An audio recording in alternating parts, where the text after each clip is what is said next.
Are you ready to take your love for Spurs to the next level? Because we've got some exciting news for you. We're amping up our membership program so you can get even more of your Spurs fix. Plus, we're giving you ample opportunities to show off your Tottenham knowledge and win some epic prizes along the way. As a Platinum member, you'll get access to exclusive shows, Q&A sessions, as well as FIFA content. You'll also have weekly chances to win We Are Tottenham TV merch in our weekly giveaways exclusively for you, our members. But wait, there's more! We're introducing members-only giveaways during our watch-alongs, so not only can you watch the game with us, but you can also interact and win some incredible gifts along the way, talk about a win-win situation. And if you're a die-hard Tottenham Hotspur fan, we've got something special just for you. Our frequent Spurs quizzes will test your knowledge and reward the most passionate fan with some amazing prizes. And if that's not enough, you can even be part of our weekly fan shows and have your say on everything happening at Tottenham Hotspur. It's like being in the locker room with the team. Well, not quite that, but you get the idea. All of this epic content and exclusive benefits can be yours for just £12.99 per month. That's less than the price of a burger and a pint at the Tottenham Stadium. So don't wait, join our We Are Tottenham community today and take your love for Spurs to the next level. Trust us, you won't regret it. Come on, you Spurs.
What's going on, people? We are Tottenham TV. Newcastle 6, Tottenham 1. This is the post-match fan show. This is your chance to have your say. The link is in the community section right now.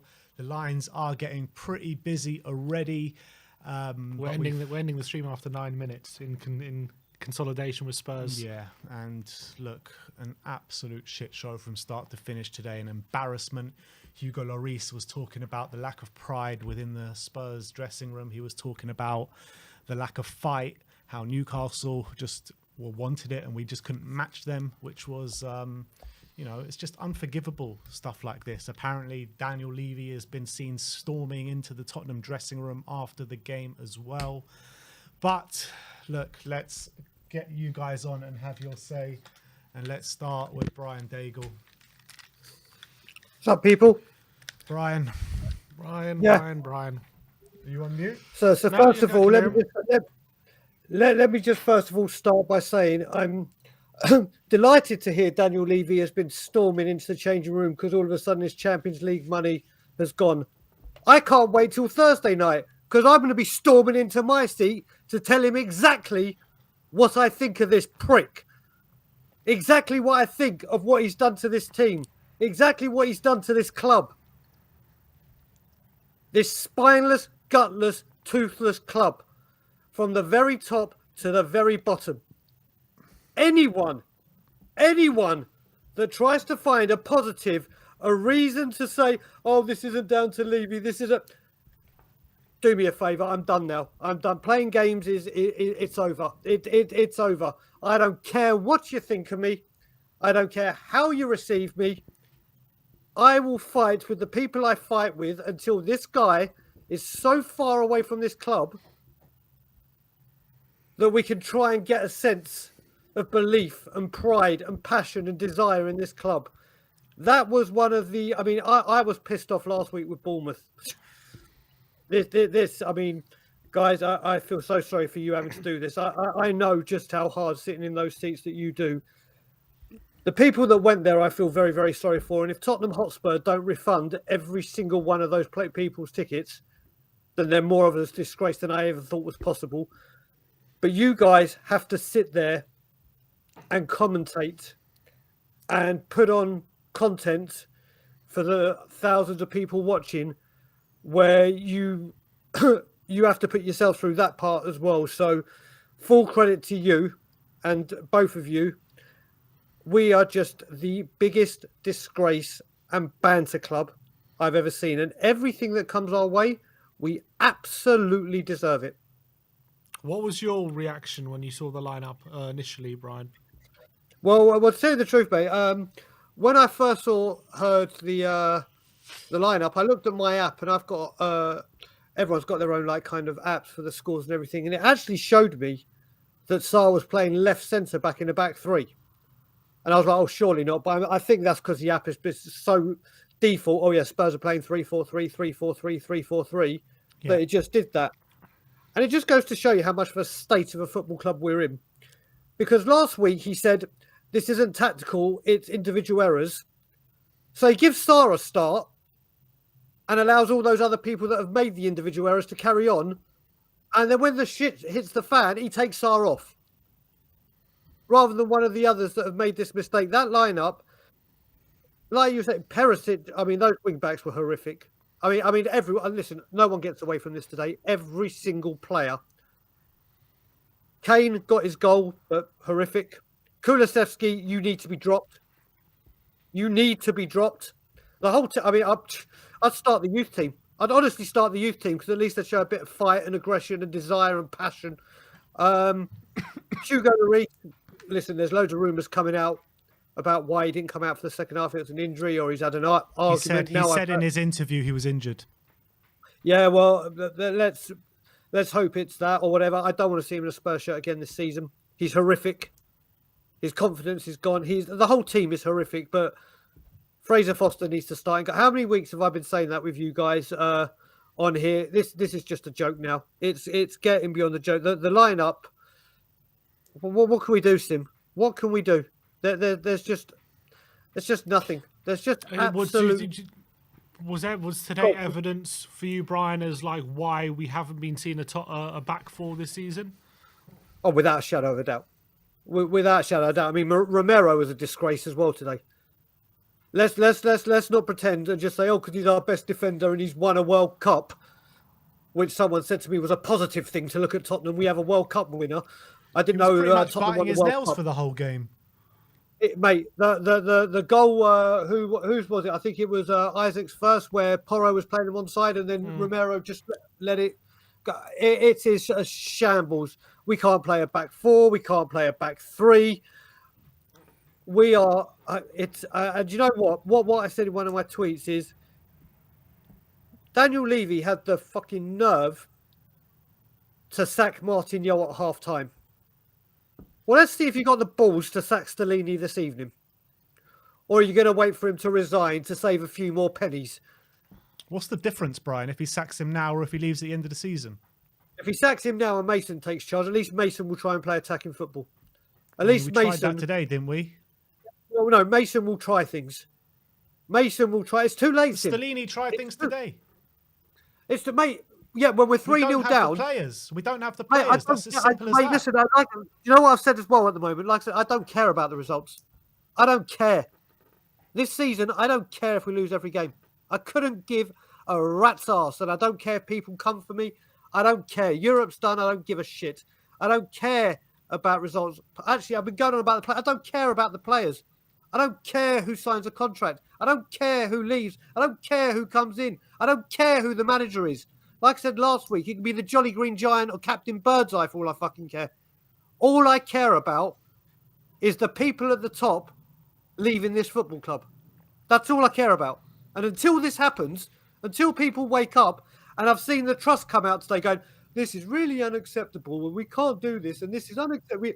Don't send an email. Don't send a letter. Go stand where I've been standing for 2.5 years, protesting and taking shit coming my way. Go and do something. Actions speak louder than words. I've been outside a training ground with Graham and Ryan from 6 a.m. for a month. There again in January. There every single home game with all the other people that do it and get pelters our way. But let's send an email or a strongly constructed letter because that's had so much success. So much success at the moment. Listen. I am embarrassed. I am embarrassed today. Embarrassed. And all of us going on, and me included, going on about Arsenal bottling it. People in glass houses shouldn't throw stones. People in glass houses shouldn't throw stones because, believe me, it's coming back to us tenfold and we deserve every single bit of it. For Brian, 5-0 down after 20 minutes today. Have you ever seen anything like that first 20 minutes? Do you know what? And I'm so happy for one thing. My two nephews, or the eldest nephews, Isaac and Noah, came to want to watch the game with me. Thank God they were on either side of me, because if they weren't there, I think things would have got broken around this house, and I had to keep my calm. I'm trying to talk to them. Like I said, this is where we've got to now. Your parents and grandpa and other people watching this show, they've been told by their parents, their grandparents, their uncles, their cousins, the great 61 team, 51 team, the trophy winning teams, the double winning team, all these great, wonderful moments. My nephews who have just turned 11 are getting really into football now and asking all the questions. What the hell can I tell them? Not just me, how are we to... We all support Spurs. It comes down the ranks through family and whatever. That's a given. But I lived by when my grandpa, his eyes lit up and the smile on his face, talking about the 61 double team and the phenomenal players and the style of play and the trophies we won and how people fear Tottenham. What am I going to tell Isaac and Noah and the others? But don't worry, we have NFL and 2 pitches. Come along. We have a record goal scorer that has won absolutely nothing. Come along, come on down. Support this team. How are we going to keep the only thing you can tell him, Brian? It's not about the glory. It's not about the football. It's not about any of that. It's just about being in the depressing times all together and sticking together. That's about it. But this is the thing, mate. There is no sticking together. There is no sticking together, Brian. Mate, always. But you know what I mean. This fan base has to. I mean, like I said, I don't really care what you think of me, or what you think of the other Levy-outers. If you're going to stand back and accept this, and don't use your voice in the stadium or on social media, or come and protest, because I've been saying it for years, and it's like, oh wait a minute, maybe this guy did have a point. If you're cutting your nose off to spite your face, then what are you doing? What are you doing? This club is being destroyed. Block by block, brick by brick. And we've got to do something about this. Fan power worked with Sugar. Like I said, people doubting it. This week alone, we've got into The Guardian, we've got into The Sun. Everything's getting out there. How much more are you willing to take of this? United are going to come to us Thursday and be screaming Glazers out. Glazers out. After probably being in an FA Cup final, winning a Carabao Cup, probably qualifying for the Champions League, yet they're still protesting against the owners.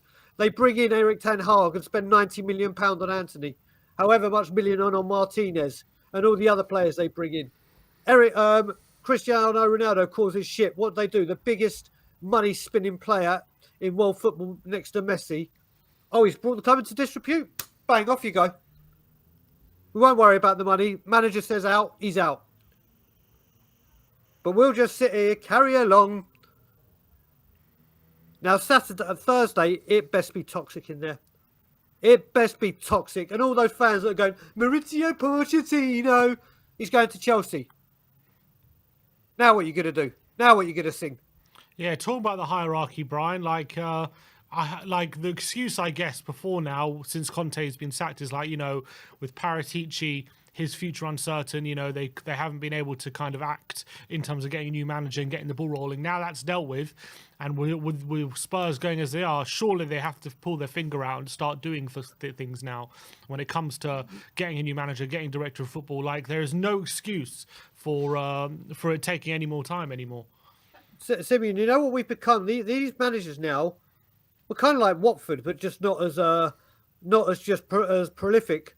A manager looks at us now and says, "There's no pressure to win anything, none whatsoever. All I need to do is have a top 4 race and try and get top 4, and I'll get a new contract." Actually, only Poch's ever got a contract extension with these good businessmen. And if I don't fulfil the top 4, I'll get sacked and walk away with that £15 million. That's the only way we get these managers now. We have to pay them an extortionate amount of money to come because they know they're not going to be backed. And they just sit here and go, do you know what? If I stay here for 18 months and don't get top 4, and I say something about the players, because we can't say anything about these players, if you hurt their feelings, then the manager has to go. And then they walk off with a payoff. When Bill Nick was here, you had an argument with Bill Nick, only one winner, Bill Nick. Alex Ferguson had an argument with the player. It didn't matter how big that player was or commercially how much money they brought in like Beckham. Off you go.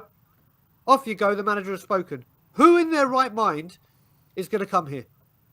And the same happens to any big club. The same will happen to Arsenal. The same will happen to Manchester United. The same would happen to any big club. If any player brings the club into disrepute, they are out the door. Out the door. Ben, look at it. Mikel Arteta, his first managerial job. Aubameyang, Ozil, 350 grand a week players. They're bad eggs. Off you plop. Off you go. Forget that we've just given them new contracts. Forget the money they're costing us. You're the manager. We're going to stick by you, listen to you. Off you fuck. Brian, tell me one other club, that has to convince managers to come here. Usually it's managers trying to convince the club to hire them. We're the ones that have to keep trying to convince these managers to come here. I mean, there's something seriously wrong here. Yep. Daniel Philip Levy. Always comes back to this man. Now, like I said, and I've said it a billion times, once those players cross the white line, the result and the performance has absolutely nothing to do with Daniel Levy. However, the very fact that they're allowed to put on that white shirt, or in this case, blue shirt, and cross that line and play play those games has everything to do with him. Mate, do you know the stupidest stat? Do you remember when this will make everyone laugh and show how absolutely pathetic this man is? When we lost to Newcastle 5-1, when we finished third in a 2-horse race, not one Newcastle player that played today is in that team or squad. When we lost 5-1, 5 of those players are still at this club. 5. Who are those 5? We've got Son, Kane, Lloris, Dyer Sanchez. Oh, not Sanchez. Dyer. Sanchez was there? No, he wasn't there. He wasn't there when we lost 5-1. Who else would have been there? Yeah, I'm sure. Skip. Sanchez came in the year Skip after, would have didn't been he? up Yeah, a year after. I don't know who the other one Well, was. they did mention the 5, but this is how bad it is. You look at Arsenal when they showed this thing Lucas? from when. Maybe Lucas, yeah. Davis. There you go. Oh, Ben Davis. And did you hear the breaking news? The breaking news yesterday. He's leaving the club. Who, Lucas? That's really yeah. breaking. Breaking about a year and a half ago. But yeah, there were 5 players there. Ben Davies as well, as Ariane said. Was it Ben Davies? Yeah, Ben Davis. There we go. So there we go. But there's 5 of them. Not a single one at Newcastle, but that's all right. We'll have the same 5 players from that season we came. This club is pathetic. They're disgusting. They disgust me. This club absolutely fucking right now disgusts me. Brian, what do you think Levy said to the players after the game? If he's right that he's gone to the dressing room, You've cost me money. That's all he's done. Why has he not stormed in any other game? Now it's an embarrassment, and Newcastle have done. And then when we lose to Manchester United on Thursday, and they're 9 points clear of us with 2 games in hand, you've cost me money, and now we have to play in the Europa League. You may not get bonus, mate. Everything is money with this man. He should have been doing that all goddamn season, saying, "What the hell are you doing?" But nope, the second it becomes money orientated and Champions League, as you know, you guys didn't think it. I didn't think it for a while. As soon as top 4 is pretty much, like, in his eyes now done, let me go and tell the players how I feel. Do you know what? Piss off to Cambridge and do another interview and tell everyone how you feel. Come out and address the bloody fans. Apologise to the fans around the world that have had to get up late or get early, or people in this country watch this shit, and the fans that have travelled, come out and apologise to them. Come out and do something. Have some bottle and do something. But he won't. But he can storm in and have a work. Do you know what? This club. I don't care if it takes me my dying breath. Until this man is gone, this is going to carry on. Because Kane now will be asking serious questions. Serious questions. If he wasn't already. We are in the biggest mess, and we have got to do something. We have got to. And on Thursday, I'm sorry, Levy out has got to be chanted as loud as possible for as long as possible, and anything Levy out orientated. He has got to know that this is unacceptable, and no longer do we tolerate this crap. Agreed. Brian, thanks for coming on today, my friend. No problem. Speak And to you as soon. always, more than goddamn ever, Levy out. Big up, Brian. I'll speak to you soon. Pick up. Let's keep going, guys. Who's coming on next? Grandpa. Give him a second, Grandpa. We're getting you on in any second what now. positive could he find from today? We're Surely, about to find out. I'm intrigued. We are about to find out. I'd love to know. But let's bring him on. Hi, Grandpa. How are you? Hi. Miserable as hell. Yeah, you and me both, Grandpa. But can you find anything positive from that? The only Apart positive from is that, we didn't score concede 10. the only positive is that we have to clear everybody out and start again. Yeah, It's quite clear that we're in an absolute mess. And for a change, I absolutely agree with Brian Dungle that the whole blame in the end has to be with Levy. He's the one that chose the coach. He's the one that's chosen all the people in management, chose the person who was going around buying the players, despite the fact that he was had criminal problems in terms of how he took on players in Italy. And I think in the end, you can only blame the person that's at the top, because it's a whole succession of mistakes. And, you know, the big mistake today was in the beginning of the game, they played a system which they hadn't played before. And the system just didn't work. And we were just eaten alive in the first 21 minutes because we played a different system. We brought Sarr on, which was a disaster in that system. So, but in the end, who chose that coach? And therefore, in the end, you can't really blame anybody but Levy. On the other hand, if we all stand up next week and shout Levy out, it won't take us anywhere. It won't get him out. And so all we can do is try to get him to change. But to boo him and the players in front of them just doesn't help. And I think that's not How do we get him to change then, Grandpa? We've just got to keep on saying it. Everybody, all the organisations have to actually come up and say it, but not on the pitch, not on the game games, because we have to support the team, the players, and the fact that mistakes are being made above them. In the end, they will see that and they will start to say it by either leaving, whether Kane will leave now or not. Who's going to be the next coach? We just don't know what's going to happen. But meanwhile, they're there. And I don't know.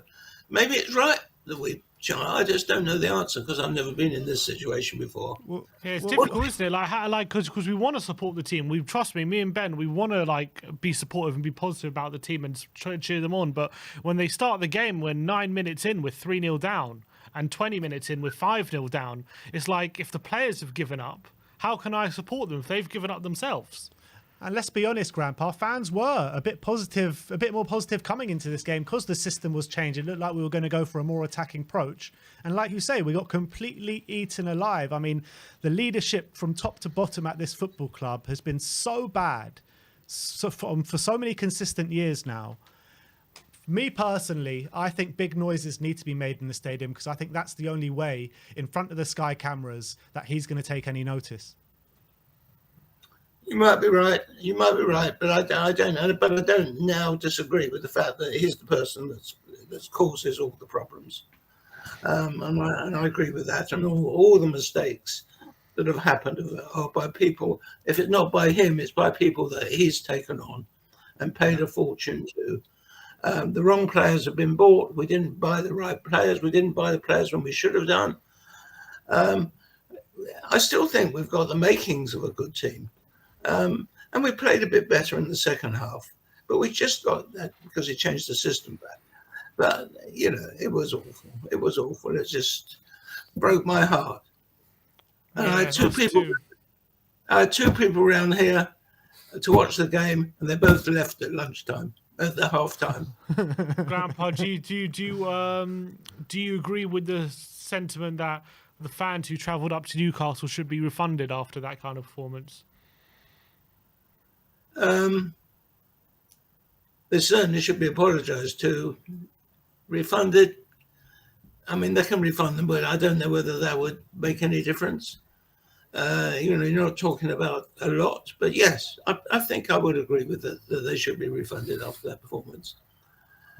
Particularly as Parasiti actually did say it was his fault. He took all the blame. Have you heard it? Yes. Did you hear his... Yeah, I've read it. I've read his statement saying it was his decision to change formation and it went badly wrong, and he has to take responsibility for that. That was what he had to say. He said it 5 times. I heard him. But did you hear Lloris, Grandpa? I heard Lloris. He was really miserable. Lloris said it was nothing to do with the system and it was all on the players, talking about there was a lack of fight, lack of passion, lack of spirit. I think it was a bit of both, but you could see that there was definitely players not putting in tackles. Did you see anything from the players that looked like they were trying? Yeah, in the second half, yes, but not in the first half. But then this is the way football is at the moment. We get these ups and downs and swings. It's all mental. But who in the end is responsible for choosing the people that actually are the leaders? And that is the problem. And, I've always thought that Lloris is wrong to be a leader, to be in goal and have to manage it up front, or even manage it at the back. It's not a leader. He's a great goalkeeper, but he's not a leader. For you, And Graham, they needed that boost during the game, to actually keep the mood up, because apparently the mood was quite good at the changing rooms, but it was a disaster. yeah, Disaster. and for you, Grandpa, after that kind of performance and that kind of result, we're now 6 points behind Newcastle, and they have a game in hand as well. We're in 5th position, but Villa catching up on us, and Brighton have, I think, after today, 3 or 4 games in hand on us. What are you like with 7 games to go now? Like, what are you hoping for, or 6 games to go? What are you hoping for from now to the end of the season? Just kind of try and get European football, just try and have some positive displays, or have you given up completely on looking for anything? No, I'll never give up. I love the team.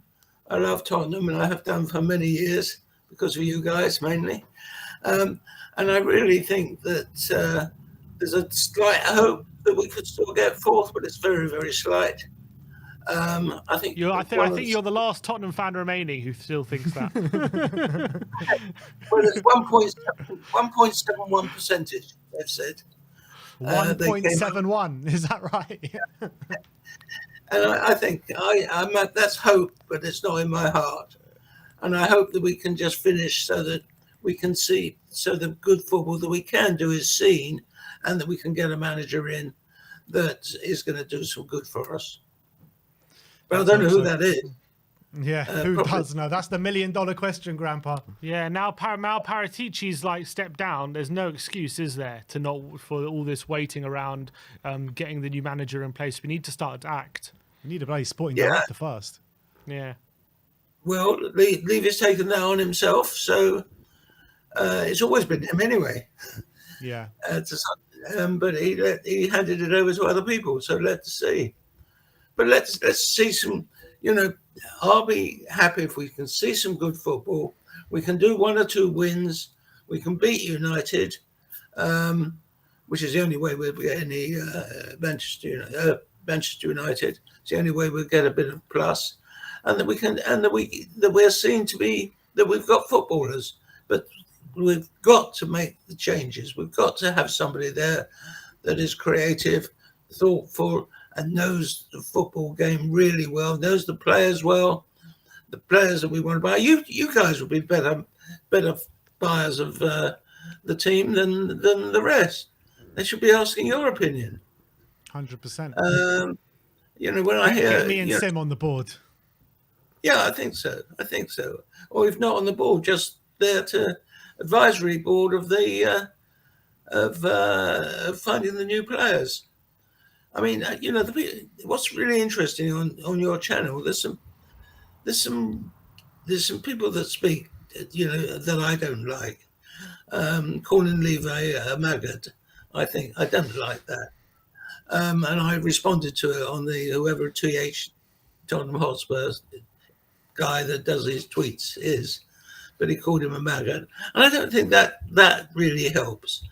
What will help is you've got people on your channel that are really, really good, and I would on your side, I would have a couple of panel discussions with the people that you can trust, and get them to put forward the name of the people that they would like to see in the team, the name of the managers that they would like to see. Just say it as you believe it, and get the channel known as something that is serious, without having to swear, without having to shout, without having to call people names. You do it in a professional way, and that way you may get some change. You've got 135,000 people. If you can get 135,000 followers to start making a noise, a good noise, a professional noise, of what should happen now, that would start to move the game. That's my thoughts anyway. Always a pleasure to speak to you, Grandpa. Thank you so much for coming on, and some really good insight as always. Nice to see you, Grandpa. Okay. Bye. Hope you're doing well. Bye. Speak to you soon. I think season 2 of The Last of Us should just be Grandpa leading all the Tottenham fans who still think we can get top 4. That'll be The Last of Us. Reference. Huh? I don't know the reference. It's to a The Last TV of Us. series. Maybe the people in the chat will get it. It's a TV series. But maybe that'll just be Grandpa leading all the Spurs fans who still believe we can get top 4. If you say so. Let's move on to the next guest, and You can it's get it by the name. Ariane. All right. What'd you say? Nothing. How you doing, Ariane? Hey guys, Ariane, how wipe are that you guys smile off your doing, I face. guess? It's just if you don't laugh, you'll cry, right? So Oh, I know. I look, definitely feel it's, like crying right now. That's for sure. look, I've just lost really the energy to like I can't even be upset at the players to some degree because it's a bit like, you know, you said it kind of. It's like why should I be mad at Eric Dyer? That's what Eric Dyer is. What's he gonna do? That's who he is. That's what he is. He's shit. It's not his fault Yeah. that he is shit. Why is he here? You know, he doesn't pick himself in the 11, and Stellini doesn't have anyone else to pick. And he don't offer you know, himself wanna play contracts, back does he? It's yeah, exactly. So it's like to some degree, yeah, these players are horrible, but like we don't have anyone else. These players don't really. It's not their level. It's not their fault they're not this level. Like I can't be upset at our players really. All I can do is sit here and try and clap and cheer them on. But if they aren't at the proper level, they're not at the proper level. There's only one reason. Arian, I that would they're agree still with here. you, but today there was serious lack of effort, let alone not just quality. Sure, do you but, agree like, with that? Yeah. Oh no, of course. And look, I'm not trying to like defend them and say that like like we should feel sorry for them.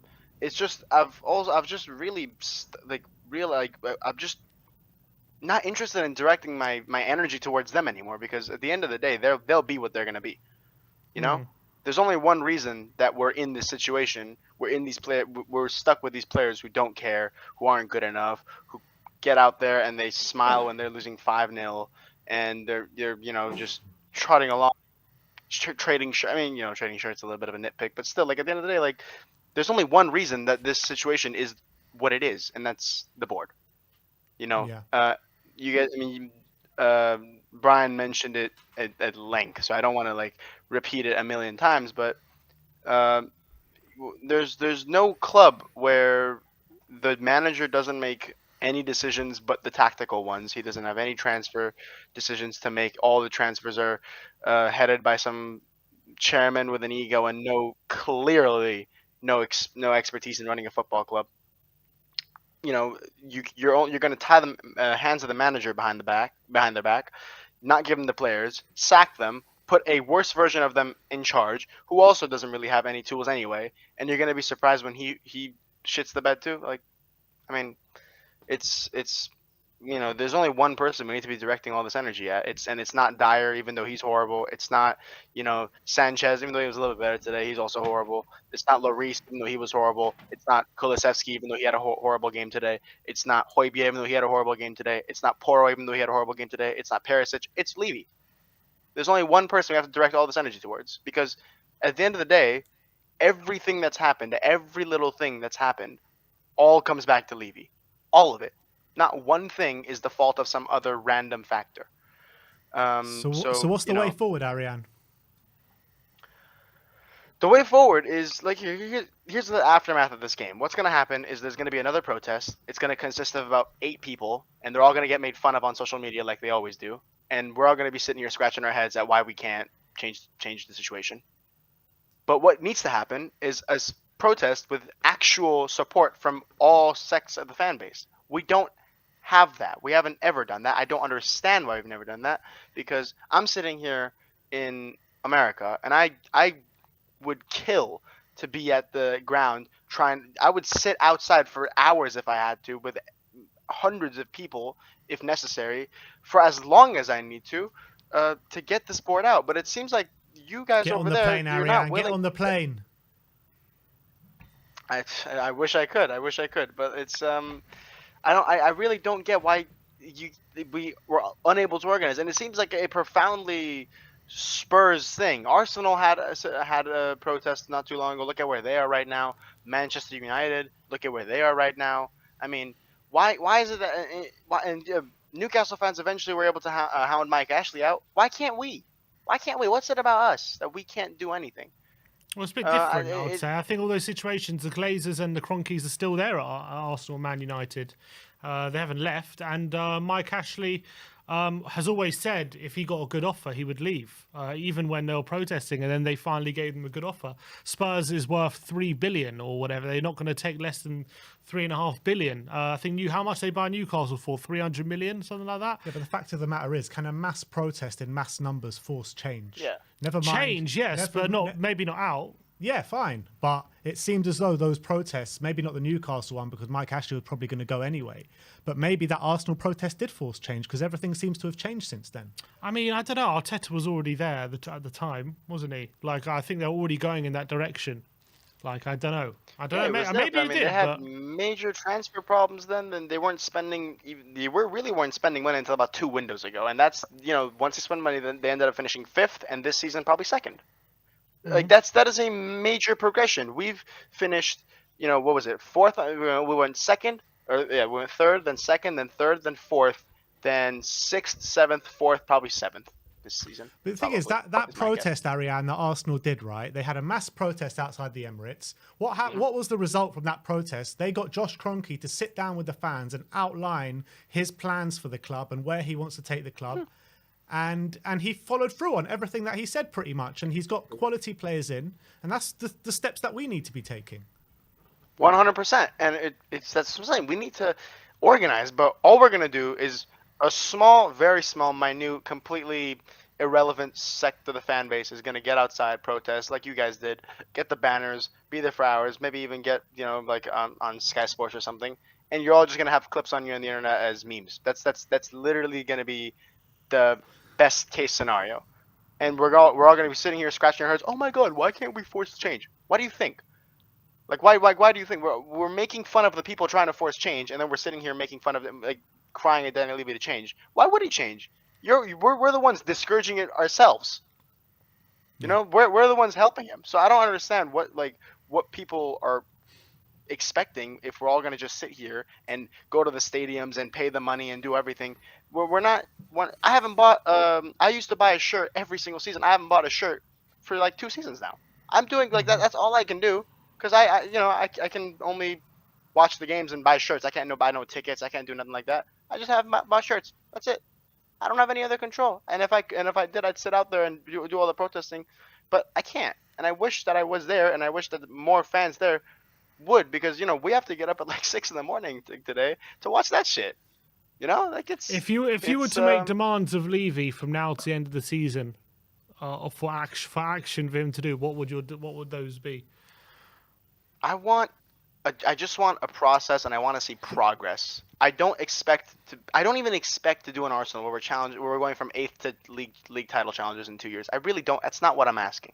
What I want is a clear structure for the style of football we want to play, the profile of players we want to bring in, the profile of manager we want to bring in, and what our goals are within the next 4 or 5 years. That's all I want. And you know what? If that is we play good football and we fight for the Europa League, then so be it. But at least outline that plan for me. Do you understand what I'm saying?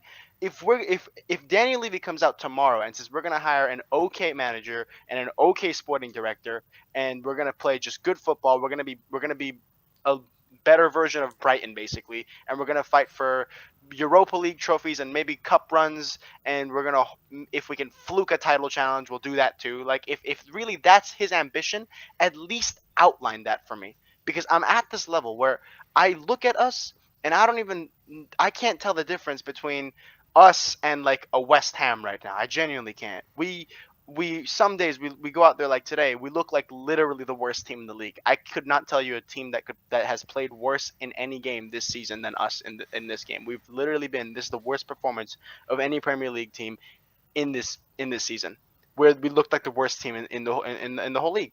And then we have other games like when we beat Man City where we look like the best team in the league. It's this constant up and down. These players that don't know what they're doing. The whole board has no idea what's going on. There's no structure.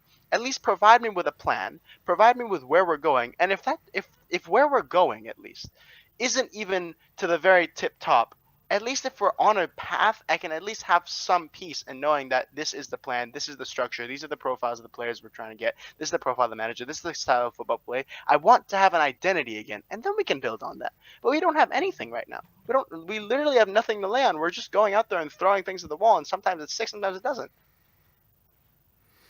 Yeah, it's hard to disagree with that, Ariane. But look, we're going to move on. But thank you so much for coming on today, and we'll see you next time.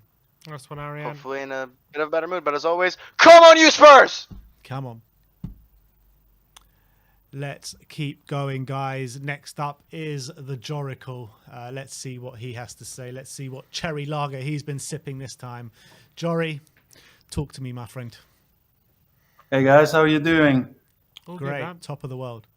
Yeah, How are you? You were looking forward to this call-in, I'm sure, right? Yeah, Definitely. buzzing, mate. Yeah. Well, I don't know. I like to put some positives in there. Is like I was on Twitter and I saw that we are due probably at the start of next season. We're going to be refinancing our loan, and it's going to be having backed by a debt to equity structure, which we're going to be biannually reviewing. So I think that's pretty good news, at least, right? Fantastic news. More financial jargon. Love it. Exactly. That one was to Sean. I'm sure he's going to be loving it. No, yeah, guys. I mean, I don't know if you remember. I mean, there's so many conversations going on in your life, but I came out on a couple of times around the Conte when Conte left. I think even before he left, but at least when he left. I think actually mostly just before he left, I said, like, if Conte gets the sack, I just see a domino of events starting, cascading, and it's gonna get out of control basically. And on the contrary, I said, like, if we keep Conte and we actually, basically just in spite of our gut feeling, go and back him in terms of just standing with him in terms of what he needs to do.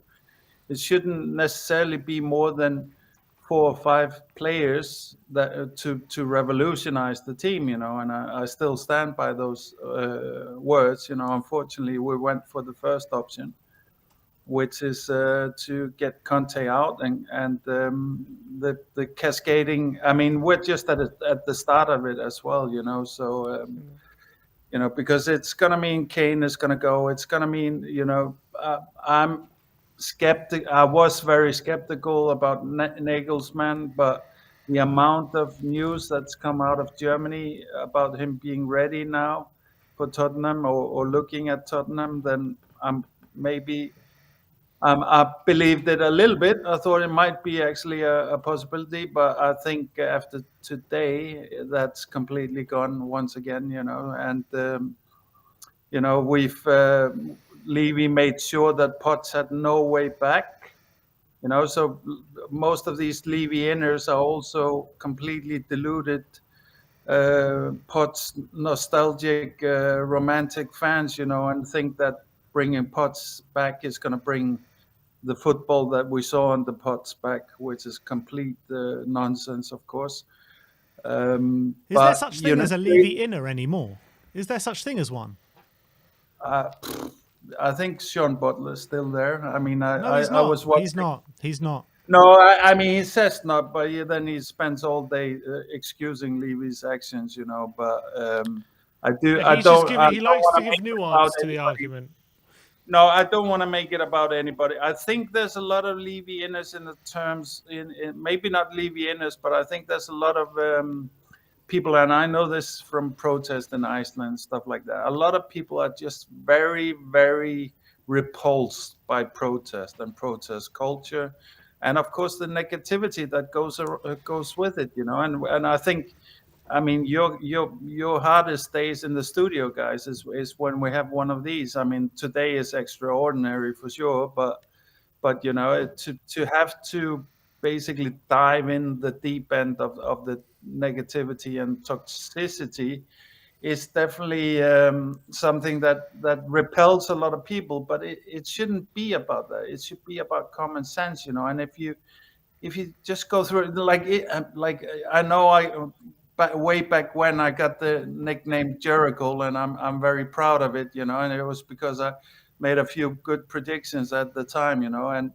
And when I'm trying to, do my Jericho thing, all I do is I go through a logical exercise. I just say like, this is, if you do A, then historically B follows, and historically C follows, and whatever. And this is what I've been doing with Tottenham. Of course, individuals and moments and stuff like that can then upset that order. But if it just goes as an average development, well, this is what you're going to end up with. I would say like the last period now with Conte and now, it's even gone beyond what I've, like my logical kind of negative results have brought. It's escalating faster than I expected, to be honest. So and I'm always hoping for me to be wrong when I see these things, but for me it was so blatantly obvious, for example, that we were basically getting every last drop out of people like Dyer and Tuchel Lloris as well, and Davis and guys that we shouldn't blame at all, in my view. I mean, yes, I do blame Dyer and Lloris and stuff like that for their political nature. I feel like some of these players are more, know better and play politics to kind of compensate for what they don't have on the pitch. But in general, and especially like the disgraceful booing of Sanchez last game, these players are simply the players that they are. And even like you said, Sam, at least you said like today there wasn't even the fight. And I agree, there wasn't even the fight. But that's also the players that they are. Is that when the pressure's on, they don't want to fight. They don't want to lay it out of there. They want to hide away, So And today the pressure was on from minute one, and we were, and Yeah. unlike games like against Southampton and Everton, where the pressure was only on for the last few minutes when we're in the lead. Here it's minute one, knowing that we had to go into today to win the game, and what happens? 9 minutes in, 3-0. 20 minutes in, 5-0. I mean, what were you thinking when you're seeing those goals go just one after another after 20 minutes with 5-0 down? What were you thinking at that time? Actually, I wasn't that upset. I mean, I knew that we could get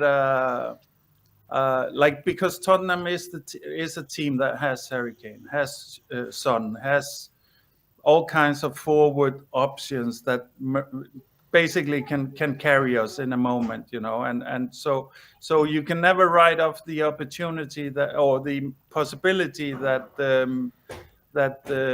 we can win a game that we shouldn't win, and we've won many this season, actually, I think, in that way, but I thought, when I saw it, it was basically, okay, my logical calculation that I did before the game is on now, and what my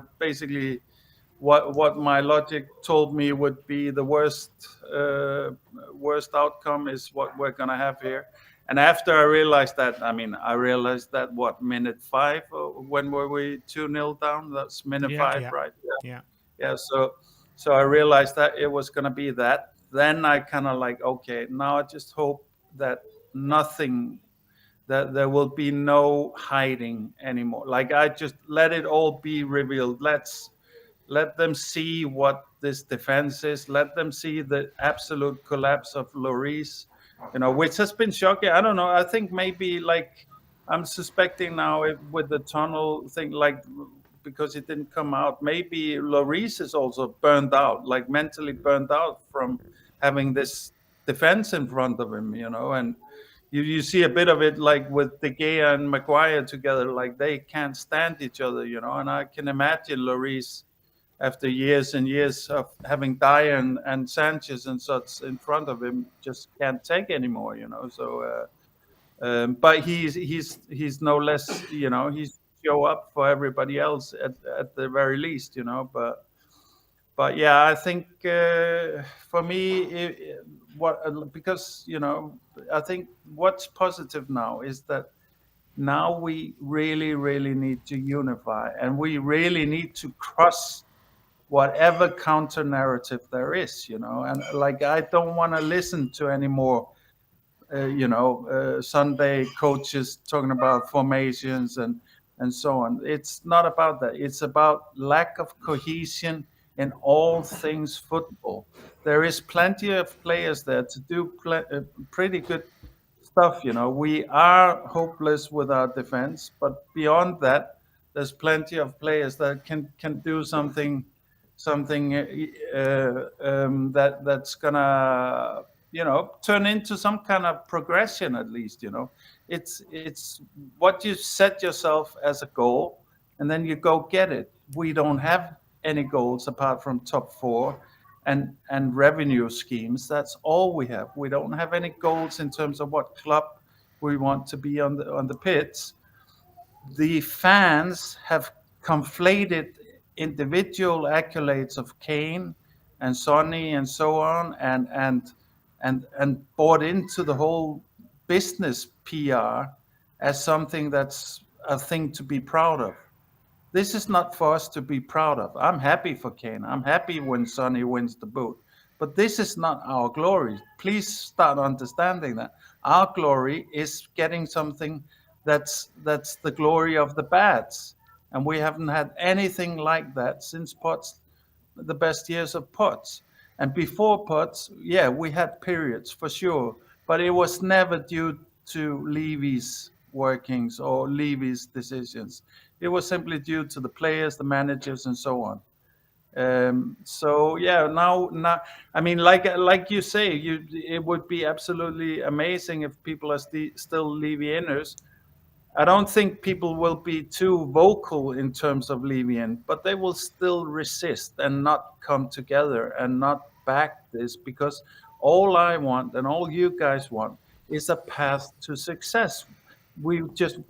Success, it doesn't have to be we win the title. It can be an FA Cup. It can be whatever. It's just we set ourselves a goal and we keep progressing against it, and we don't let players and fans deflate and throw the manager under the bus every 18 months and so on, and start from scratch. We stick it out and we stick together, and we don't listen to those who can't see it. I mean, sorry, you don't, get some classes. You're not very clever at looking at the game. I'm sorry, all people have the right to have an opinion, but you should also be judged based on your opinion. And you look like a clown. I'm sorry. If you're not a Levy out, you look like a clown. So. Well, there you have it. Jory, thank you so much for coming on. Great chat as always, and we'll speak to you next time. Take care, guys. Cheers. Come on, you Spurs, as Jory says. Let's move on. Next up is Ashmatic in his Uvi. Yo. Yes, Ashmatic, how you doing, mate? What's happening? Yeah, you good, yeah? Going through the motions, my You're friend. Right. I mean, explain that on the football pitch to me today, man. 2-0 after 5 minutes, 5-0 after 20 minutes. What is going on at this football club? Well, it's like he said, it was a change in tact, and I don't think the players were ready. And I think with Newcastle, I think Eddie Howe said it himself. He said, there's no way I was going to tinker with the team, not after one game. There's no way. It's too soon, too big of a game. And I just wonder what was going through their heads when they made that tactical change, because it was a massive game, was it not? For Spurs, I thought it was one of the biggest games of their season. I would have thought the management would have liked to keep things relatively the same, especially if... Go on, sorry. No, I was saying on the flip side of that, though, I mean, it's not like 3 at the back is serving us that well, is it? No, we've conceded quite a few goals at 3 at the back, but I think the tactic was, I thought, which worked, was we went for 3 at the back at the start, And then as the game progressed and things were quite tight, or we went got a goal down, then you make a tweak here and there. You kind of have in-game management, and you try to change things as they went along. I just didn't think that the back four that we had, I don't think the wing backs that we have, I didn't think they were good at playing the full back position, especially like with the defenders. They didn't have, I call it the football IQ, to say like, maybe take 2 steps back just in case someone so loses the ball. Or there wasn't like someone saying, oh, look, I think they're going to try and play through us. Maybe like one of us drops off or drops in behind and protects one of our fullbacks, because the fullbacks aren't used to being playing in that particular area. A lot of the time we got exposed because of those areas where our wing backs weren't used to being in. Do you know what I mean? And so I think that's where a lot of the problems happened. I think the first goal was because of the change with Sarr. Sarr basically loses the ball in midfield, and they pounce on it, and the ball comes out to Joe Linton straight away. And Porro and Romero, I don't think their body shape was really good. It wasn't close enough to Joe Linton. I think Joe Linton beats them too easily. And this whole thing with having your hands behind the back, I think it kind of unbalances you and makes you a little bit smaller. So I think Joe Linton found it easier to get his shot off. The shot comes off, and then it's a tap in. And that's what I mean. We're not reacting. We're very reactive. We're not thinking about where the player is going to be, where the danger is going to be. And that's the reason why we went 2-3 goals down in 8 minutes, because we weren't instinctive of where the danger was going to be. And also the midfield seemed anonymous as well. Where was the midfield? Like we can put the blame on the defence, rightly so. But like for all those goals, the midfield was absolutely, especially when you're putting an extra midfielder in there. We had an extra man than usual, and it's even more anonymous. And it's like more, and they were even more no edges. Yeah. Maybe no one knew. Maybe it was a case of because there's 3, no one knows who's dropping back and stuff like that. But how can you explain that midfield for the first 20 minutes? Yeah, this is it. This is what I'm saying. The change in tactics, I don't think they were ready for, because I don't think the players were switched on enough. I think it looked like at the start it was meant to be Sarr and Højbjerg that was sitting in the 2 in front of the 3. But like every time we lost the ball, they found it very easy to play through us, because Isaac, their striker, he was good at sometimes dropping in the hole, like Harry Kane does, playing like a 10. He dropped off in between the lines, and there was no pressure on him, and he was able to link up and play triangles through our midfield. Look how easy it was for him to kind of just sit through a whole play. They always, every time Newcastle played through us, it looked like they had an extra man, because they literally let the ball do the work, and we were literally chasing shadows.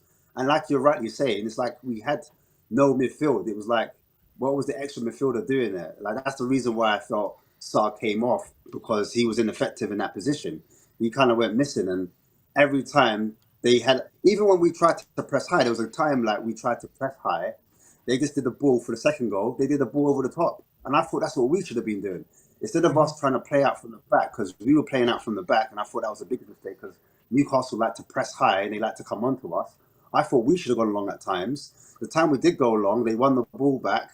They've done what's his name? Joe Willock does a wicked ball from the outside of his boot. My man does a curvy run and he just puts it in the net. I'm like, wow, that goal was amazing. But we made Newcastle look like prime Barcelona. Like, it was crazy to watch. I couldn't believe what was happening before my eyes. But like all of the goals, it was like when we needed to go long, we didn't go long. They went long and it worked out. Everything they touched turned into gold almost. And it was just terrible all over the pitch. All over the pitch, there was problems. So yeah, man, I think that's where it went wrong, man.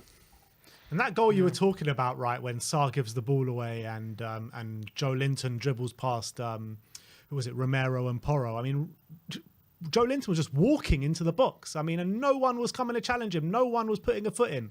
I just don't get it. How can Premier League and professional defenders defend like that? That's what I mean. It was like all over the pitch. And I saw it also against Bournemouth. There's no pressure on actual players, and they're allowed to get their shots off. They're allowed to take time. There's no aggression on the pitch. There's no intensity. There's no closing the man down. There's no closing the space down.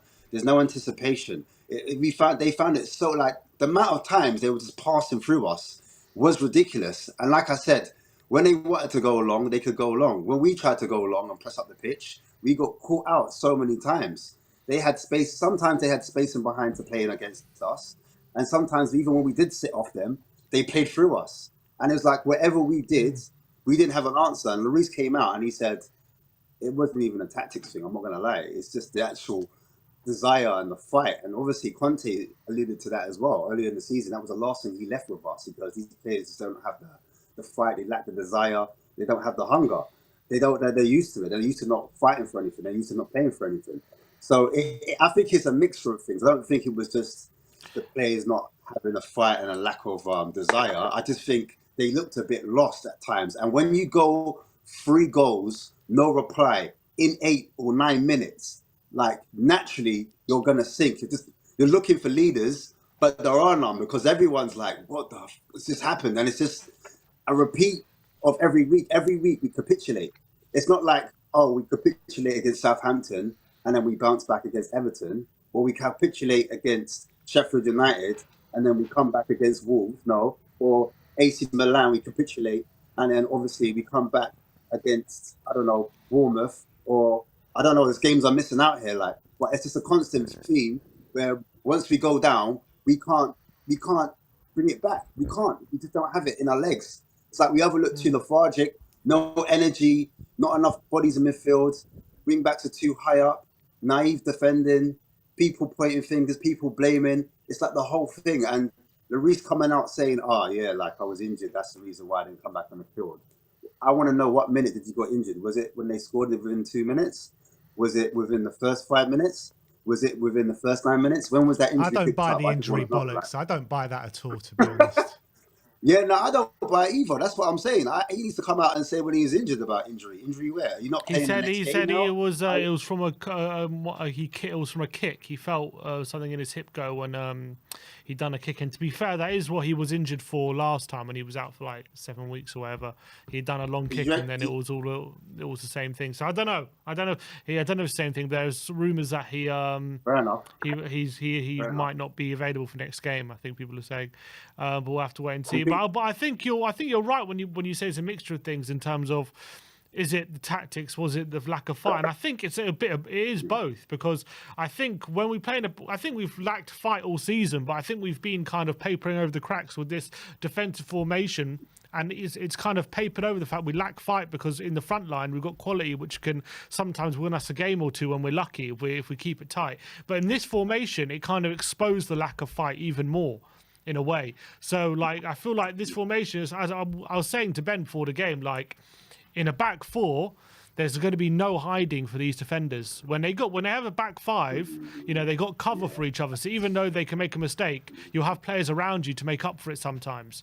But in a back 4, there is no hiding. When you're going to be in a lot of one-on-one situations, you're going to have players running in behind you, and it's just you. And that's exactly what happened. And we got exposed for it. Like, for example, that 4th goal, Dyer like turning like a dump truck against Isaac, because he's one-on-one. He's got nothing. That's it. It's going to be him against Isaac, and can he handle it? And he just wasn't able to.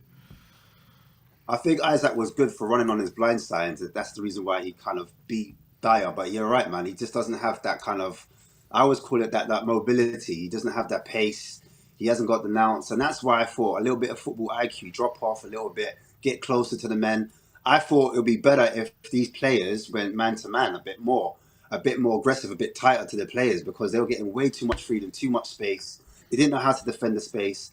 And every time Newcastle got the ball, they were able to play through us. Even though we had like 5 or 6 players around their players, it didn't matter. They were just literally just using the ball, passing it, and we were just like running around like headless chickens almost. Do you know what I mean?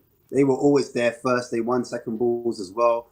But like for me, it was insane for us to tweak it or not go to man. If you know that Newcastle want to press, they want to go high, why not go long sometimes? Why not come out of that? Do you know what I mean? It's just like we just picked our moments wrong and we just didn't have any ideas. There was no one, and I know what you guys mean by leaders. Like, there's no one, like, if someone's on the ball at the back from the fence, someone's got to say, look, I want it. Give it to me. Give me the ball. I'll take it. I'll progress the ball. I will give the ball. But it's like no one kind of wants it. And anytime, the one time I saw Son tried to drop off for the third goal, right? He drops off, but he's just not strong enough. When he runs back with his face to goal. If that makes sense. So he will run back and his face to his teammates. I don't want to see Son like that. I prefer Son turning his body, opening his body up, taking the touch and running at players, not running back, trying to like be the man to hold players off. He's not McAllister. He's not strong enough. He hasn't got that kind of build. And like for me, if the ball comes into Son, I'd like him to pass it first time out to either the wings or back to where it was, and then get the ball moving up the pitch. None of this taking a touch, because you take a touch, you're going to get bodied. That's what happened. He got bodied.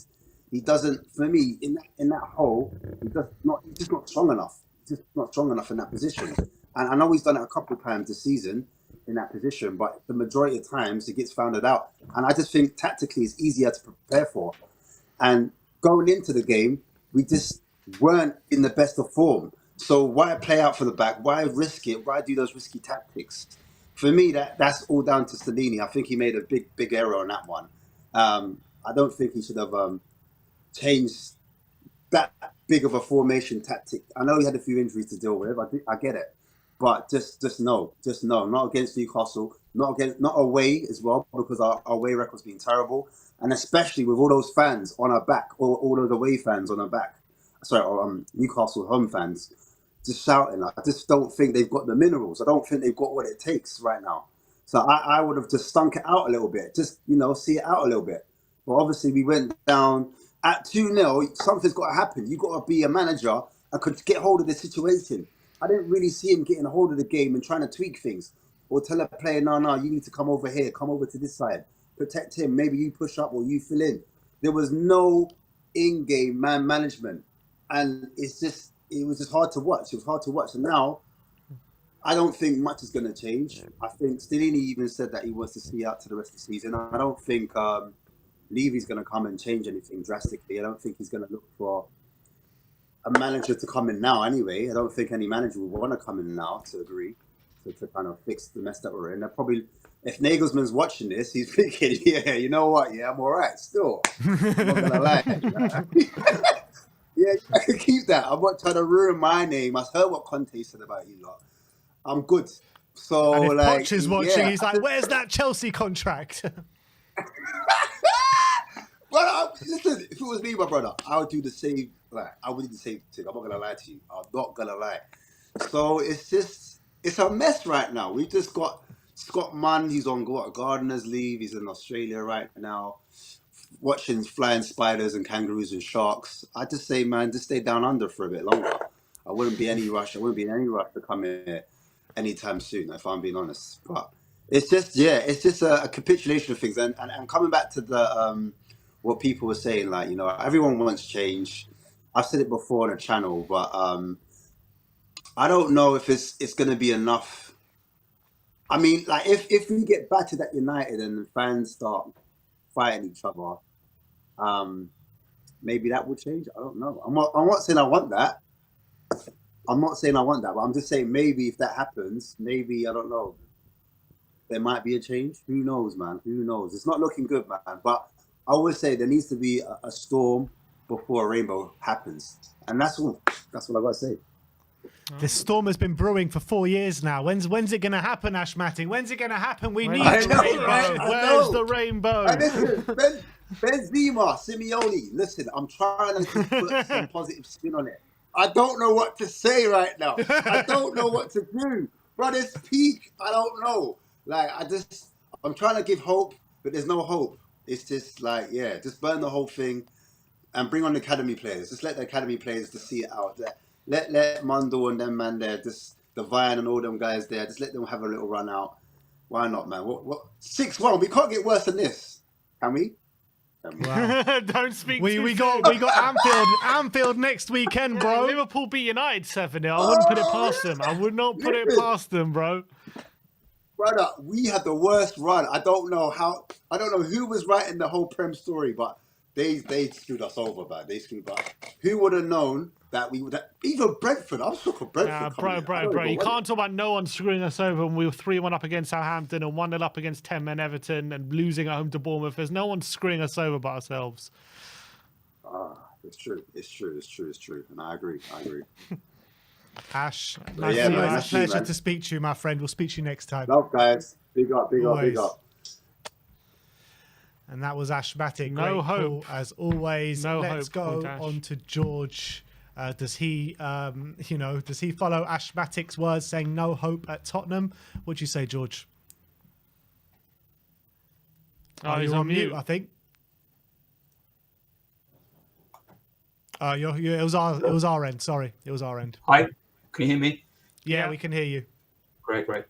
Yeah, it's a difficult one, guys. Listen, I'm glad I'm sort of one of the last ones on because I didn't see the game today. I've heard a lot about it. Lucky you, mate. Lucky I'm you. jealous, man. I'm jealous. Listen, guys.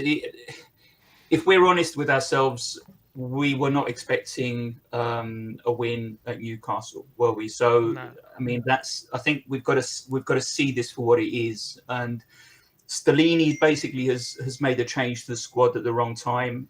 You don't do things like that when you are running such a low level of confidence. You try and do what you can. Hope that the opposition is having an off day, and if you're lucky, you may come away with something. But I don't think you make changes to a squad to your team at this point in time when they're running so low, and I think that's evident.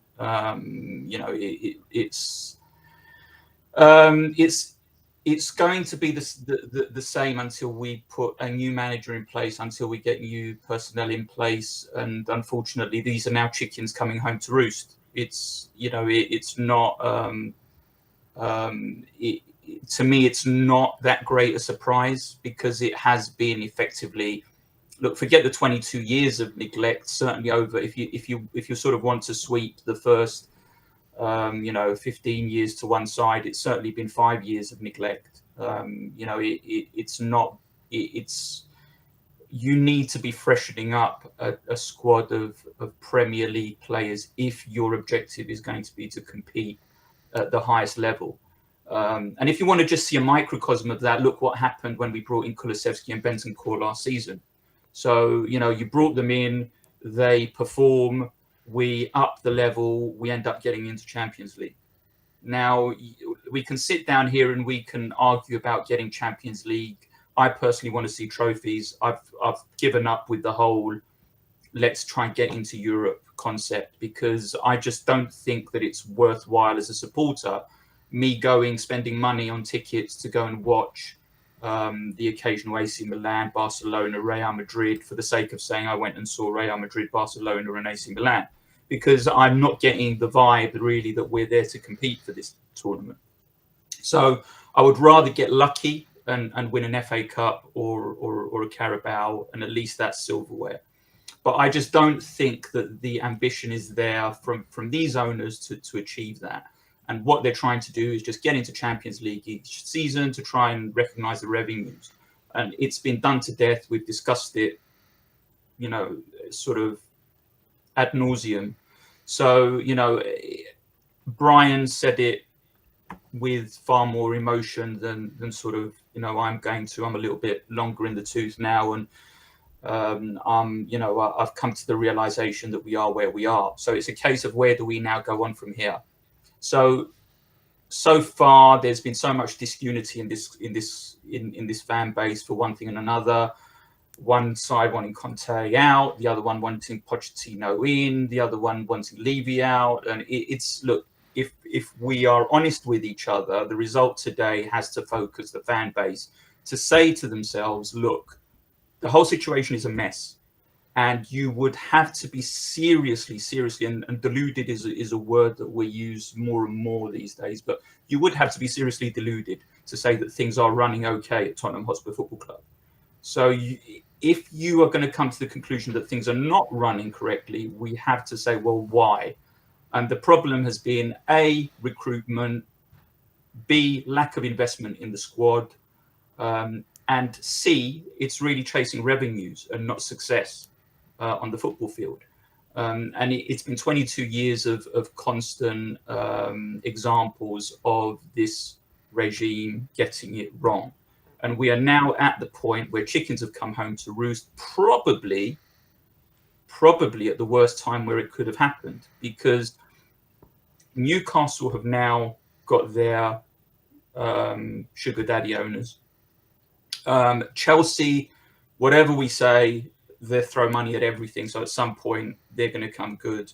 Liverpool at some point are going to come good. Manchester United at some point are going to come good. Arsenal have already started to come good. So where exactly do we see Tottenham Hotspur being if we are not going to put some serious money and some serious planning behind the first team of this football club? And if Daniel Levy and ENIC are not interested in doing that, then, as I said, European football for me is just a farce. Let's just forget about it, and let's just hope that we get a decent cup run and try and win an FA Cup or a Carabao. So, I really don't see too much wiggle room on this, unless we all turn up at these games and we actually shout out, ENIC out, Levy out, and damage their brand, because what they're selling here is a brand to the world. And if commentators start saying, look, listen to what is being shouted yet again, in the same way that Newcastle did with Mike Ashley, we have to try and unfortunately damage the brand that we love so much in order to try and push for change. But yeah, look, the fan base have to come to the plate now. We have to all step to the plate, and we have to try and do something about this, because we've let it go on for too long. It has festered. We have given excuses.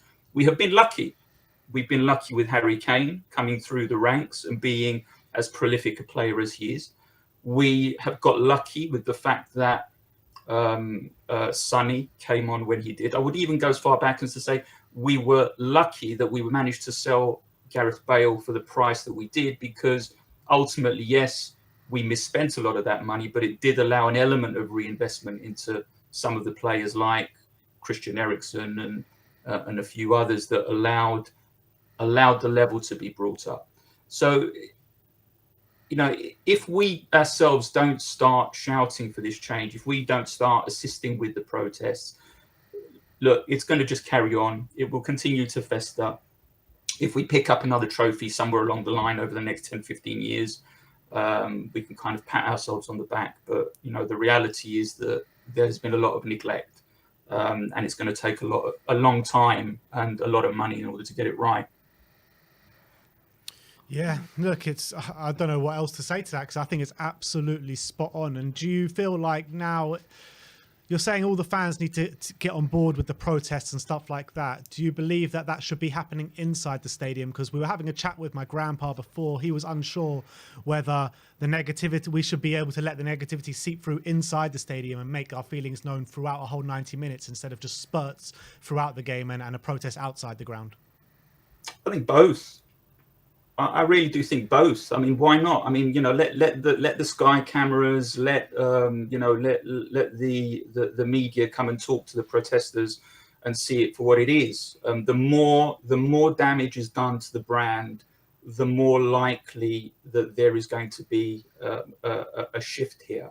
Look, to me, it's obvious that where the sale is happening here is with the stadium. So let's sell the stadium. Let's sell the stadium for the concerts and the NFL. And again, but we've discussed it so much, I don't really want to sort of go into it too much more. But if you start then saying, if people start outside mocking it, and if NFL will start saying, hang on a minute, we brought you this product, but all we're hearing is that this stadium is a white elephant and it's a mockery. Are we at the right place? Are we trying to push the NFL into Europe? In the right area with the right people? Because look, this stadium is great now.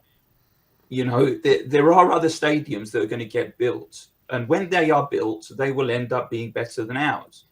you know, because they will be newer, they will be more modern conceptually and everything else. So, you know, whether Chelsea do it, whether, you know, the next big club is going to do it, wherever they're going to do it. I mean, it's, you know, this is not forever. The club is what is forever. Yeah, it's not the stadium. The stadium is, as I said, is great, and it's, you know, it's massaged our ego a little bit. You know, it's given us a little bit of self-esteem. But I tell you what, I'd rather have, you know, I'd rather be at the old White Hart Lane with an FA Cup paraded around the you know, the old running track, and you know, that would make me feel a lot better than sitting inside this you know, this shiny new stadium that we've built. That's my feeling. I'm not saying that I want to push that on everybody, but that's just the way I feel. So yes, I think in answer to your question, protest out, scream and shout in, Levy out, ENIC out. All right, George, pleasure speaking to you once again, and great points made once again, and we'll speak to you next time. See you, George. Come on, you Spurs. And let's keep going. Up next is Michael. You right, Michael? Hey, boys. You know, I know I'm smiling again after a loss, but you know, I got a short story for you, right? Because actually, I flew in from UK today in the afternoon. Oh, you're in the UK, are you? Welcome. Yeah, I was in the UK because me and my mother organized the 60th birthday party for my father, and we visited Bovington, the tank museum, you know, in the south, right? And I actually had a lovely time. I've seen some beautiful sights, you know, and all of that I enjoyed dearly, right? And then I came back to Poland, and we are on a car back to our home, and I decided to open up the stream and to watch some Spurs, right? And I kid you not. First mistake, Michael. First mistake, exactly. But you know what hit me while watching that game, because I was like sitting on the back sofa in the car, right, with my brother, and I swear to you, he was going absolutely like potty watching our defense, right, watching our team in general, right, and he looked over to me, and I didn't give a damn, and he couldn't understand it. He didn't. It didn't go through his head why I wasn't like, you know, angry, why I wasn't, you know, like absolutely mad at what I'm seeing, right? And then it hit me. That's how detached I am during this season, that I didn't really, I mean, I was internally angry, you know, but I didn't care enough to like show that emotion, I guess, right? That's the first issue for me. But I, as a fan, seeing that team not playing up to the standard I want to hold that team is the reason why I'm not, you know, emotional, right? But I cannot forgive any of our players not showing that emotion of the pitch. How are you a professional footballer and you are not going absolutely like apeshit crazy on your teammates that you are losing 6-1 to Newcastle, right? That's absolutely unacceptable for me, boys. And I know you've had plenty of callers already, and I'm probably not saying like anything new, I guess. But for me, all 11 players on the pitch today, they don't deserve to play another match for us. I don't mean in general, right? But literally the next match against United, I would much rather see under 17s, to show some of those players that they are not like immovable objects, that they can be displaced in this team. Because if you are a professional, like, how can you accept getting slapped like that? It's absolute. This is literally the worst loss I ever witnessed. It's worse than a 7-2 to Bayern, because at least there we showed some fight. We scored the first goal, right? There was something, maybe something to cling on to. We conceded 5 goals in 20 minutes. And I think in the car I was just in shock. But right now it's getting to me. I swear to you, boys, it's absolutely like, I cannot believe what I witnessed today. Yeah, and I don't know if you share this. Yeah. You're talking about being a bit emotionless watching Spurs at the moment, right? And I kind of get where you're coming from. I totally agree. And I'm probably part of the same thing with you there at the moment. And I kind of would agree in this game, particularly if we would have lost narrowly 2-1, 3-1 by like a respectable scoreline or somewhat respectable. But when you're 2-0 down after 5 minutes and 5-0 down after 20 minutes, I mean, I just lost my shit today and I couldn't control myself. It was that bad. And I haven't seen us lose and show that lack of fight for so long now. It's that bad, and I don't know where to turn anymore, and I don't know which direction. I don't know how this club pick themselves up and go again. But Daniel Levy, where has he got to turn now? Surely something has to give. I honestly have no clue, mate. And as you said, it's probably many of us were on a knife's edge, right? We either tipped to one side and didn't care and show emotion. That's me, right?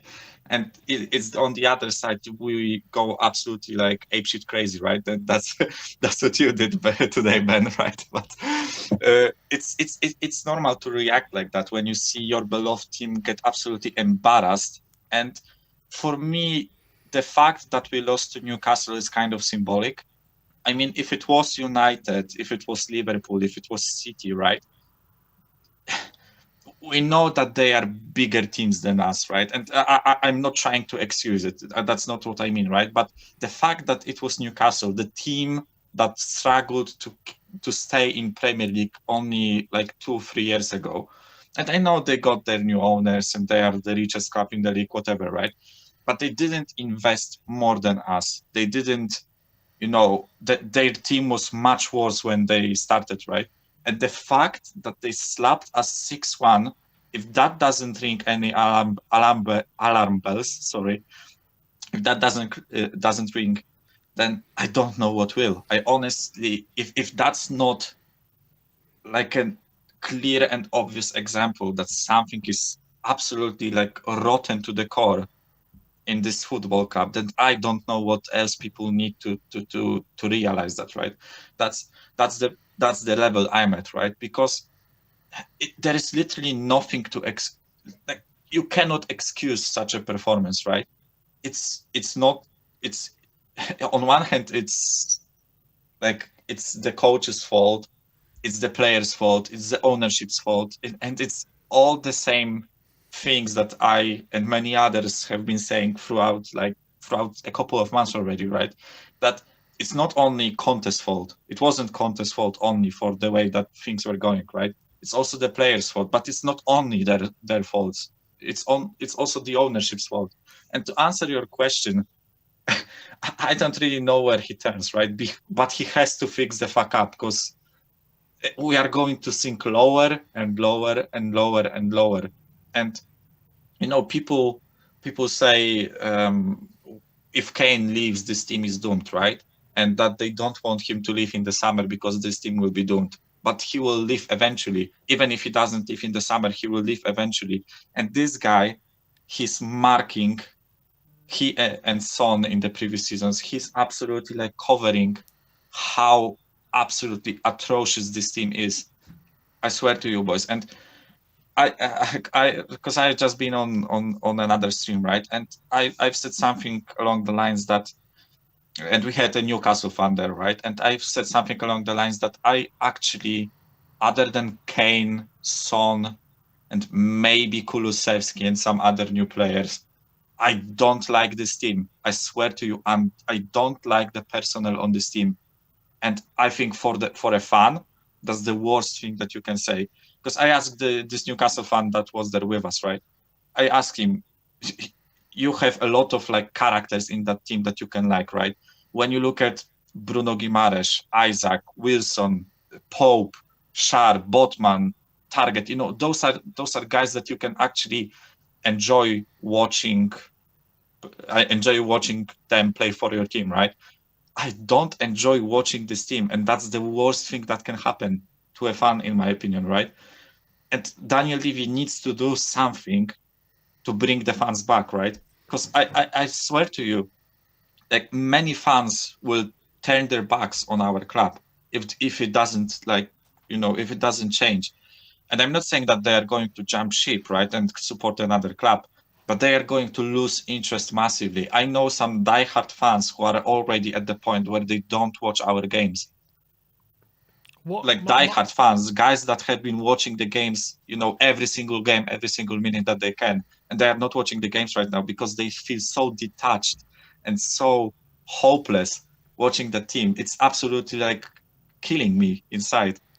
If you can make demands from Levy just from now, from what he can do from now until the end of the season to stop fans from protesting, what demands would you make from him? Oh, well, there are, also, I have to say that because many people have been saying that, they don't care about top four, etc., right?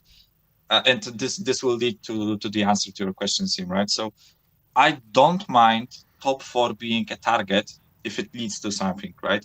If they set a target of achieving top four for next season, right? But then they give us a next target. Sorry, boys. If they give us next target, next season we are going to try achieve third, right? And next season, if we don't do that, third is the target again, right? But when you achieve third, we are going to try to fight for second. And when we don't achieve second, then we are going to try to win the FA Cup, right? So what I want is a clear plan and vision. And I know it's a buzzword and many people hate that answer, right? But it's actually important to communicate with your fans, right? Because if they came out and told us, listen, this is the vision that we have with the club, right? This is the way that we want to lead this club. Those are the targets that we want to achieve. It would be much easier for fans to get behind the team, right? Right now, so many fans feel detached because we don't see the results on the pitch and we don't see the vision.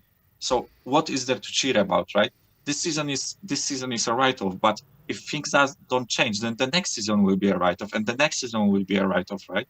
So I think it's a crucial point where I think I personally, if I were Daniel Levy, I would do everything in my power to bring a manager in even right now. And I know it's an absolutely shitty situation for a new manager to come in when the team got slapped 6-1 and to come in and play United at home.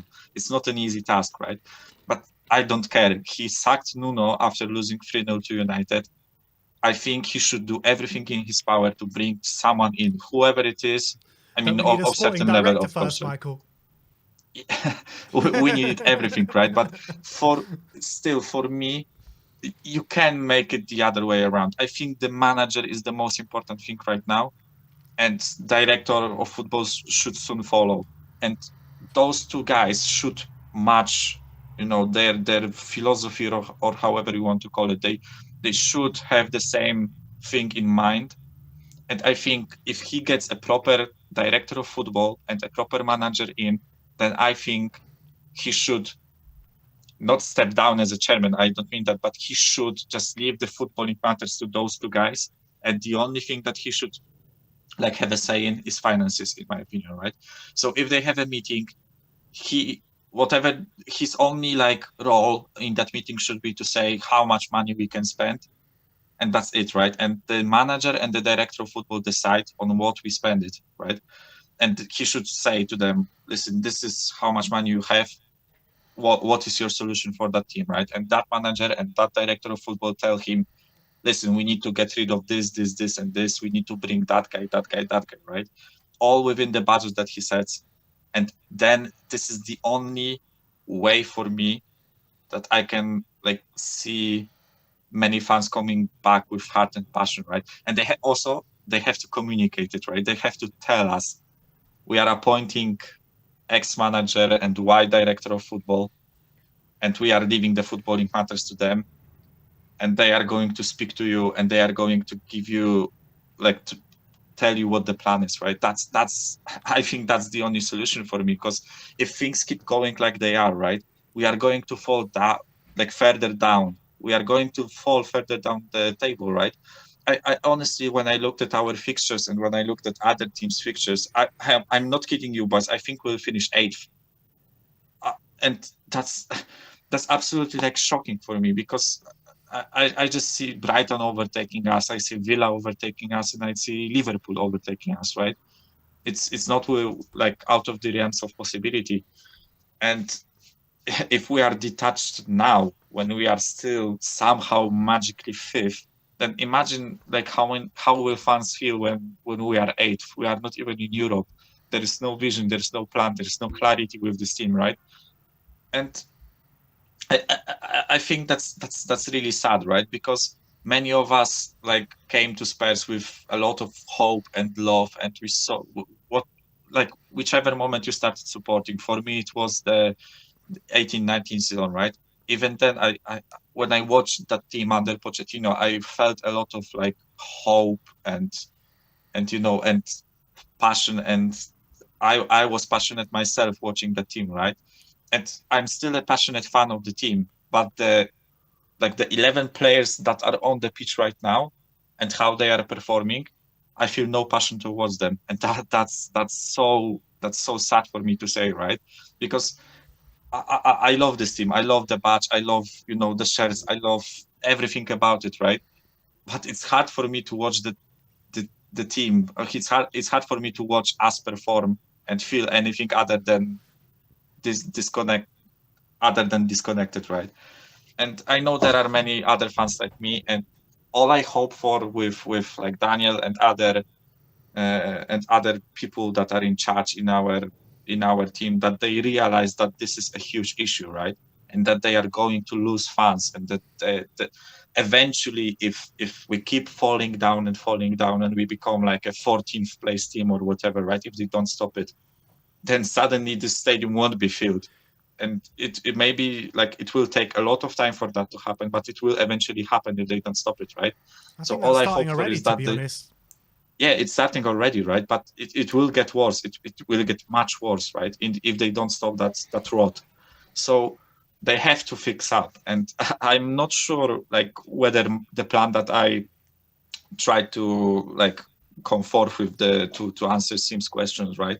I'm not sure if that's the proper way to do it, right? But for me, I want to have something to believe in, right? And that's the most important thing for me. I want to sit here in front of the TV in Poland and look at the team, look at the 11 players on the pitch, and actually see, wait, this team has the capacity to do something special, right? And I'm not saying about winning the league. I know we are far from it, right?